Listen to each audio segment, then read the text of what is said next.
Não, superar não é esquecer, é elaborar, é olhar para frente e desenvolver novos propósitos. Eu costumo dizer, ontem a gente dizia a importância do luto, né? Do processo do luto, do elaborar o luto, do deixar a dor vir, deixar a dor se dissipar, e o tempo é um fator importante para isso. Mas essa superação, Serginho e Carol, envolve também um processo importante psicológico, emocional, espiritual até, que é o perdão. E pensar na palavra perdão é interessante porque a gente ouve muito essa expressão linkada a contextos religiosos, o próprio contexto bíblico. Mas você pensar na palavra perdoar, o que seria perdoar? Doar uma perda, eu abrir mão de uma perda, um perdão, é uma perda grande. Ou seja, eu abro mão de uma perda. Talvez as pessoas que estejam nos assistindo, elas não passaram pelo drama que as pessoas de Brumadinho, mas às vezes passaram por uma perda grande, o término de um relacionamento, né? Às vezes não foram bem-sucedidos aí nas provas do Enem passadas, ou perderam um emprego, encontrar, né? E às vezes aprender, desenvolver esse processo do perdão, ele é importante. Ficar agarrado lá atrás, na mágoa, no sofrimento, a ferida não resolve. É aquela história, né? Perdoar não é abrir mão da justiça. Não. Perdoar é abrir mão da vingança. E quando nós não abrimos mão da vingança, a gente está sempre motivado pelo passado, pela dor do passado, pela ferida que o outro fez.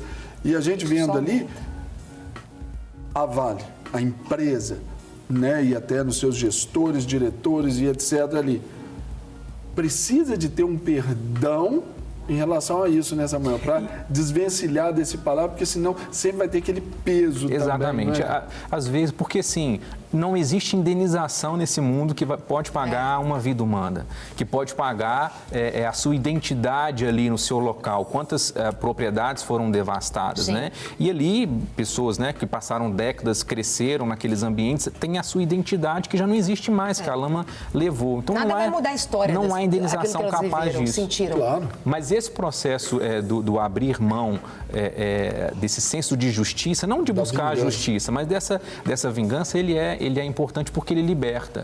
Por mais que não... E aí a gente vai para... Não, mas aí é a consciência da justiça. Sim, né? sim. Cometeu um crime, tem que pagar. Tem que pagar, agora, sim. Aquela vingança, aquilo que nos tira até um pouco da razão, isso é adoecedor. Exatamente. E quanto mais o tempo passa, o rancor, a mágoa, ele vai produzindo sintomas e as pessoas costumam, inclusive, adoecer e encontrar aí, eu diria assim, situações até que vão conduzir para a morte, para o autoextermínio. Dentro, por exemplo, dessas fases, por exemplo, de luto, esse processo, quando as pessoas começam a sonhar, ter esperança, porque, dependendo, por exemplo, um lugar tipo o interior. E o interior, eu sou do interior. São João del Rei, beijo, minha terra maravilhosa. Quando a gente pensa no interior, a gente tem muito aquela coisa do manter, né? Então, eu me lembro quando a minha avó perdeu o meu avô, para ela voltar a usar uma roupa com cor, demorou muito. Porque senão o que as pessoas iam pensar? Né? Como é que... E esse negócio de o que as pessoas vão pensar é algo complicado também, não é? Muito, muito, muito. E faz parte dessa parte, né, dessa fase de luto e de superação desse luto. O tempo é um fator importante. Eu acho que tem uma outra palavrinha que ela é importante a gente pensar nela como um auxílio nesse processo de enfrentamento da dor, que é exercer a gratidão.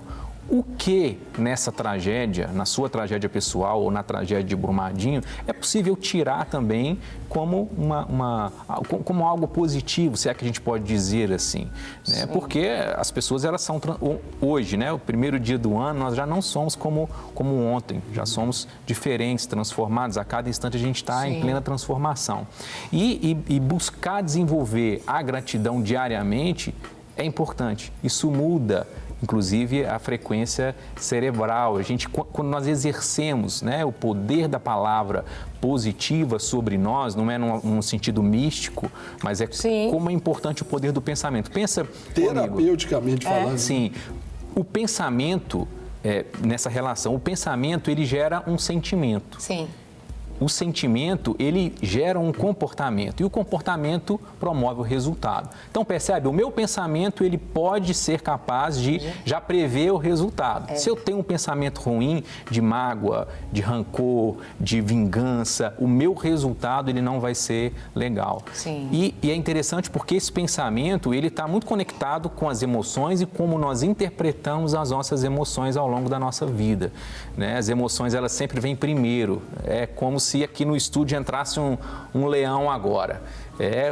Uma série de alterações vão acontecer numa fração de segundos, né? A pupila vai dilatar, o coração começa a bater mais. Os hormônios liberando. Isso, o sangue Força. sai da parte interna e vai para as extremidades para poder te dar força para lutar, o que vai ser muito difícil, ou para poder correr. Subir aqui, tem pessoas que fazem até coisas assim, como é que conseguiu Inimaginável, né? Ganha uma força incrível. Então, essa fração de segundo, isso é emoção. E o seu organismo, ele vai interpretar isso, né, em uma fração de segundo, e vai se ligar toda a sua história. Se em algum momento você já tiver passado por algum aperto envolvendo algum animal, alguém, isso vai te gerar um pavor, um medo, um pânico tão grande que é perigoso, inclusive, você paralisar. Não tomar nenhuma ação. Agora, Samuel, a gente fala assim sobre essa condição de olhar também para o futuro. Há de se pensar também no exemplo do que aconteceu em Mariana, em Bento Rodrigues e tudo. Por quê? Hoje a Samarco, né, está tendo toda essa movimentação para voltar a atuar na região. Porque hoje, por exemplo, em termos de recursos para a cidade está empobrecida porque essa atividade de mineração está paralisada. Então, hoje já há um clamor também, de uma certa forma, para que haja uma autorização, para que continue, para voltar àquela questão da empregabilidade, um comércio movimentar, de uma certa forma retomar. Mas como trazer, por exemplo, o inimigo de volta para conviver?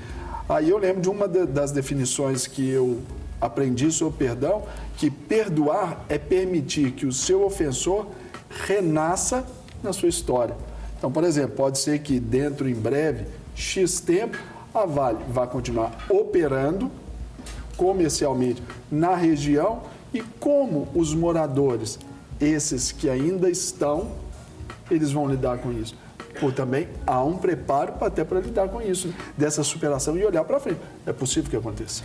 Envolve, inclusive, aquilo que eu disse do ressignificar. Eu preciso ressignificar aquele trauma para poder continuar a prosseguir, né, esse processo do perdão. Enfim, tudo isso vai te ajudar a ter uma trajetória melhor. E como eu falei no início, você desenvolver um projeto pessoal, um projeto social, um projeto religioso, um projeto familiar, tudo isso pode te ajudar a seguir em frente. E o perdão não significa necessariamente que eu vou retomar o relacionamento com aquela pessoa que me ofendeu.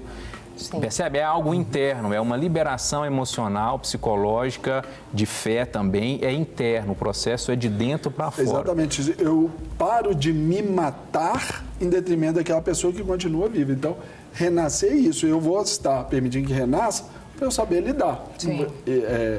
O perdão, ele não, como eu disse, não abre mão da justiça, mas abre mão da vingança. Eu sei tirar meu calo também, então é aí onde as coisas vão acontecer. Não quer ficar um segundo por fora da nossa programação? Agora você pode nos acompanhar através das plataformas digitais. Não perca tempo. Acesse, curta e siga-nos. Fique por dentro de tudo o que acontece por aqui.